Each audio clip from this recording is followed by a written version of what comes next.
शिवम, आप ही से शुरुआत कर रही हूँ। काउंटिंग में अब बस कुछ ही घंटे बचे हैं। क्या लग रहा है, कैसा महसूस कर रहे हैं? उतनी ही कॉन्फिडेंट हैं जैसे अभी एक दिन पहले थे? अभी भी 180 का आंकड़ा दे रहे हैं या अब कुछ और आंकलन आप लोगों ने कर लिया है? बहुत शानदार महसूस कर रहे हैं प्राची जी। और मैं मानता हूं कि एक बच्चे में जो एक खुशी होती है और एक विश्वास होता है, रिजल्ट आने से पहले बिल्कुल वही विश्वास है, भरोसा है आदरणीय प्रधानमंत्री जी की चुनावी रणनीति और उनके प्रेम का, जो भारत में मतलब एक अटूट तरीके से आगे बढ़ा है। हमने उड़ीसा में पहली बार सरकार बनाई, हम बंगाल में पहली बार सरकार बनाएंगे, हमने हरियाणा में रिपीट किया, यूपी में रिपीट किया, दिल्ली 27 साल बाद आए, तमाम जगहों पर हमने सरकारें जो है रिपीट करी, हम राजस्थान, मध्य प्रदेश, छत्तीसगढ़, महाराष्ट्र में। तो जिस तरीके से आदरणीय प्रधानमंत्री जी के नेतृत्व में भारतीय जनता पार्टी का, एनडीए का ट्रैक रिकॉर्ड रहा है, वो बेहद शानदार और असाधारण है। बंगाल में जिस तरीके से मेहनत हुई है, 1-to-1 कनेक्ट हुआ है, आदरणीय प्रधानमंत्री जी ने 16 से ज्यादा रैलीज और रोड शो किए, आदरणीय गृह मंत्री जी ने 40 से ज्यादा रैली और दर्जनों रोड शोज किए। जिस तरीके से बंगाल की जनता निकल कर आ रही है, जिस तरीके से वोटिंग हुआ है, जिस तरीके से पैटर्न है, ममता दीदी की हताशा है, आदरणीय प्रधानमंत्री जी का नेतृत्व है, वो बताता है कि बंगाल में भी भारतीय जनता पार्टी प्रचंड बहुमत के साथ सरकार बनाने वाली है। जितने एग्जिट पोल हैं या जितने एग्जैक्ट पोल नेताओं के हैं, खासकर इंडिया अलायंस के नेताओं के, वो तो कह रहे हैं दीदी टक्कर में है, दीदी हैं और दीदी ही रहेंगी। और देखिए आंकड़े भी देखिए ना, बहुत ज्यादा दूर नहीं है ममता बनर्जी आपसे। अगर हराने का भी आप दावा कर रहे हैं तो दीदी बहुत कमजोर हुई है, ऐसा दिख नहीं रहा है। देखिए होता है, मैं हर किसी पोस्टर का सम्मान करता हूं, वो भी अपने इस धूप दौड़ में बड़ी मेहनत करके एग्जिट पोल्स करके लाते हैं, सबका अपना सम्मान है। लेकिन बंगाल का जो ट्रेंड है वो इस तरह का नहीं रहा। जब लेफ्ट गई तो टीएमसी भी इसी तरीके से आई, उससे पहले जब लेफ्ट आई तो कांग्रेस भी इसी तरीके से गई।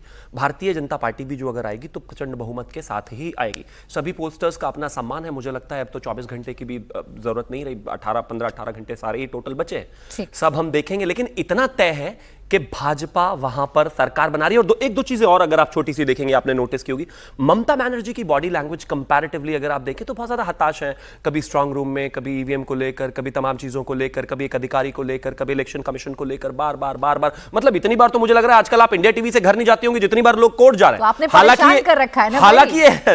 हालांकि ये हेल्दी डेमोक्रेसी के लिए अच्छा है, हर बात के लिए जरूरी नहीं है तलवार से किसी का गला काट दिया जाए, कोर्ट जाना भी एक ऑप्शन है। आप परेशान करते हैं, लेकिन परेशान कर रखा है। देखिए दीदी को स्ट्रांग रूम के बाहर अपने कार्यकर्ताओं को बिठाना पड़ रहा है, 24 घंटे पहरेदारी की बात करनी पड़ रही है, क्योंकि फोर्स इतनी लगा दी और फोर्स आपके इशारे पर काम कर रही है। पहरेदारी के लिए वोट तो हो, हार पहले ही चुके हैं, पहरेदारी तो आने वाले समय के लिए एक एक्सक्यूज बनाने की बात है। लेकिन इतना ये सब करने के अलावा इसके उलट अगर आप देखेंगे तो बंगाल में ऐसा शायद रेयरेस्ट ही आपको देखने को मिलेगा। सुवेंदु अधिकारी जी ने क्या कहा कि जितने भी नेता हैं उनके पास तो सबके पास सिक्योरिटी कवर है, पोस्ट पोल हिंसा नहीं होनी है, लड़ाई झगड़ा नहीं करना है, कार्यकर्ताओं को नहीं लड़ना है, आपस में नुकसान उन्हीं का होता है, यानी कि जीत कंफर्टेबली है। ओके, सोफिया खान जी, अभी भी कंफर्टेबली जीत का दावा भारतीय जनता पार्टी वाले कर रहे हैं। इनका आंकड़ा अब 200 के नजदीक पहुंच रहा है, आप 226 का आंकड़ा दे रही है।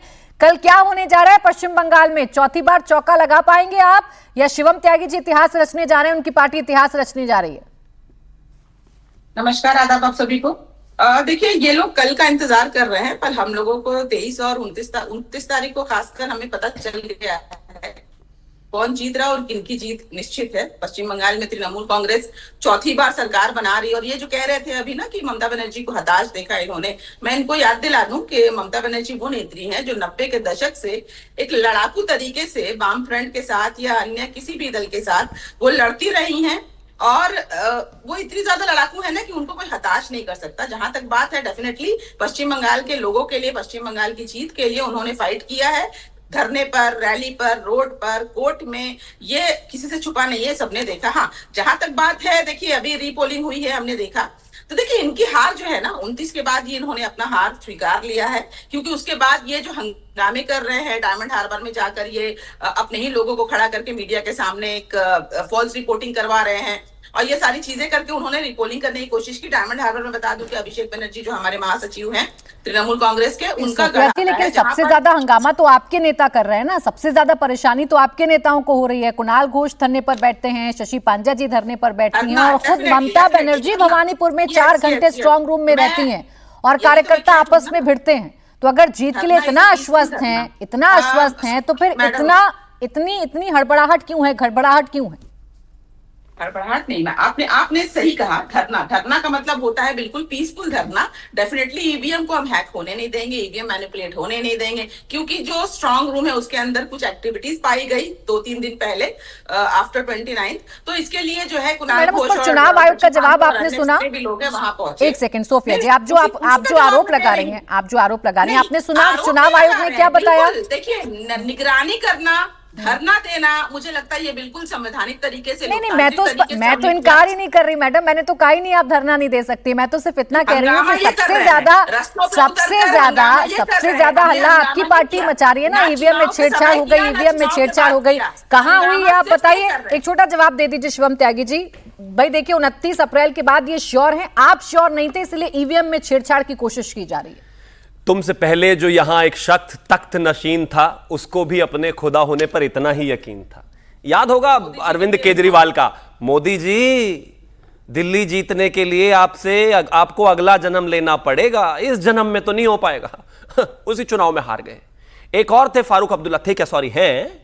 मोदी जी अगर 370 हटा दिया ना तो तिरंगा छूने वाला कोई नहीं मिलेगा। एक पूरी कांग्रेस की कबाल थी।